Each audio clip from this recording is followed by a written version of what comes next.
giramos la rueda y aparece Ana Hernández, seguramente con algún aporte para este día. ¿Cómo te va, Ana? Buen día. Hola, muy buen día para todos y para todas. Sí, justamente estaba escuchando una parte de la ilustración, del audio que estaban emitiendo, y bueno, también ayuda mucho como disparador el día de hoy a este espacio que gentilmente ustedes me prestan, me convidan, y había elegido la figura de María Eva Duarte de Perón, porque bueno, justamente se cumplen 101 años de su nacimiento. Ella tiene una corta vida, fallece el 26 de julio de 1952, pero en esa corta vida marcó, hizo un recorrido de cosas que justamente a veces el análisis del discurso lo marca como uno de los primeros mitos y grandes mitos del siglo XX, porque para ser mito tiene que reunir ciertas características, y muchas de las características que tiene Eva, justamente eso es lo que la convirtió en bandera, ¿no? Fue una mujer que rompió estereotipos. Es una, entre comillas, lo que Bertolt Brecht dice, una traidora a su clase debido a sus orígenes y a los lugares donde llegó. Fue una mujer apasionada, altamente intensa, y que al mismo tiempo de difícil de lectura desde el otro lado, digamos, desde el afuera. Muchos le pueden decir incoherente porque, bueno, le gustaba mucho vestir pieles, la alta costura, ha vestido con los mejores diseñadores del mundo, y al mismo tiempo fue una mujer militante del taller y el rodete, militante, protectora de los más humildes, defensora de los derechos de lo que ella le decía a los cabecitas, mis cabecitas negras, los descamisados, mis queridos descamisados, y eso se suma a que fue mujer en tiempos donde la política la hacían los hombres. Muere trágicamente muy joven en manos del destino. Esto quiere decir de que no se lo provocó ni murió de vieja, sino que por esas tragedias de la vida, con un cáncer de útero, se termina su vida. Pero en 7 años del matrimonio con Juan Domingo Perón, que duró, digamos, desde 1945 a 1952, fue una figura que incluso no ocupó ningún cargo político y ha trascendido ya hoy, en nuestro siglo, digamos. Toda su obra es, mejor dicho, una mujer que trasciende las filas del movimiento peronista, y quien también a veces le estudió muchísimo su vida, porque escribió el guión de la película, de la historia de Eva Duarte. Fue José Pablo Feynman, con quien tengo el gusto a veces de tomar clases, y él siempre en sus clases dice que Eva Duarte fue en el primer gobierno de Perón y en el segundo gobierno la principal figura opositora, amorosamente opositora, porque es quien todo el tiempo con su presencia le recordaba a Juan Domingo que no podía declinar y que siempre tenía que ser leal al sujeto político que él había elegido, al sujeto político que él había construido y que él convocó, que fue visibilizar y darle entidad como sujeto político a la clase obrera, a la clase trabajadora, y permitió desde esa decisión y de ese movimiento político el ascenso de la clase obrera, la clase trabajadora, a la clase media, ¿no? Y eso también obviamente fue una fuerte división de aguas, muy tajante y muy profunda. Pero también estoy recordando parte de la ilustración que sirvió como introducción también, si se quiere, a esta columna del audio, que también es verdad, también dentro del feminismo se dice la contraparte, digamos, de que no se la reconoce demasiado a Eva Perón como quien fue, que en 1947, el 23 de septiembre de 1947, la mujer comienza a votar, y es verdad, fue una acción que la concretó el peronismo, pero es una lucha que viene ya desde el siglo XIX, principio del 1900, con el movimiento de principalmente 5 mujeres muy conocidas que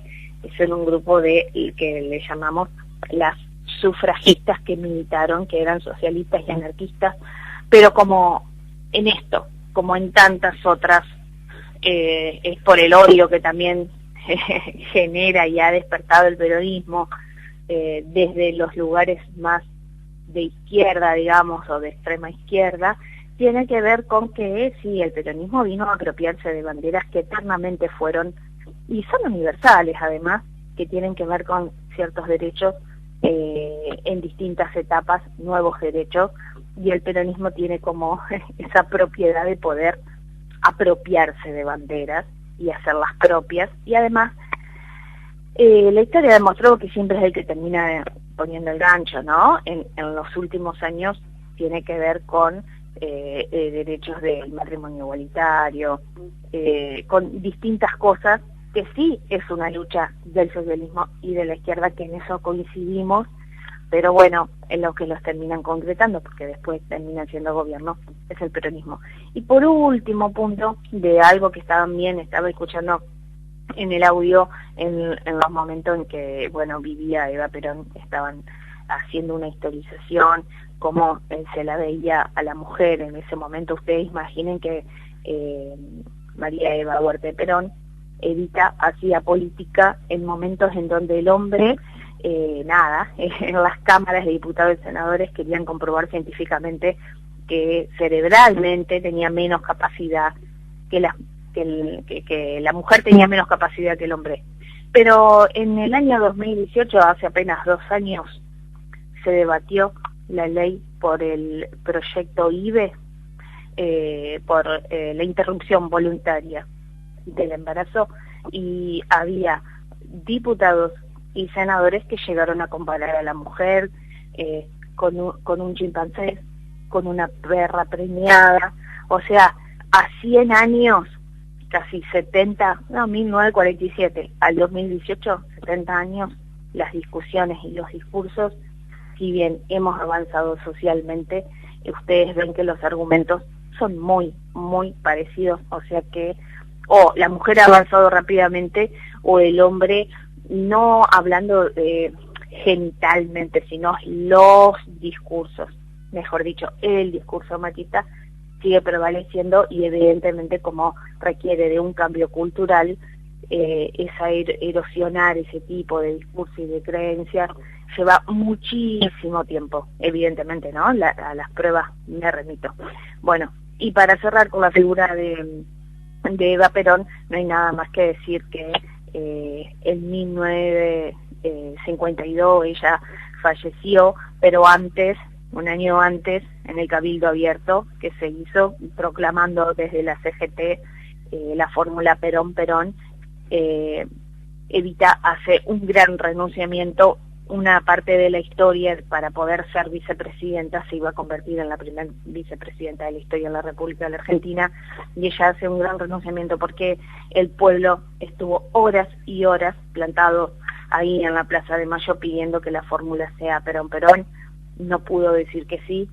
Hay una parte de la historia que dice que fue por parte de las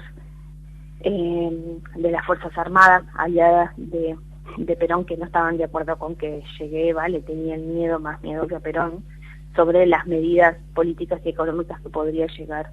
a tomar, igual siendo vicepresidenta. Y hay quienes dicen también que en realidad Juan Domingo Perón ya conocía la enfermedad de Eva, entonces no la podía dejar que se candidatee. Hay una versión también de la historia que cuando ella vuelve del balcón, en el cual no pudo decirles que sí y tampoco que no, y les pedía que vuelvan a su casa. Fue la gran noche del Cabildo Abierto, fue uno de los primeros renunciamientos que para mí marcan todo el siglo XX, y tal vez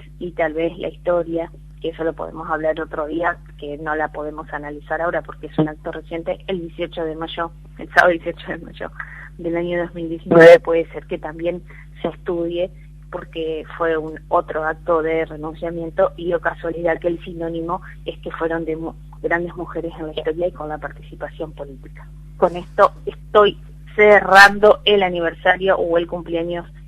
101 años que estaría cumpliendo María Eva Duarte de Perón. Ana, como siempre, un gusto y muchas gracias. Gracias a ustedes.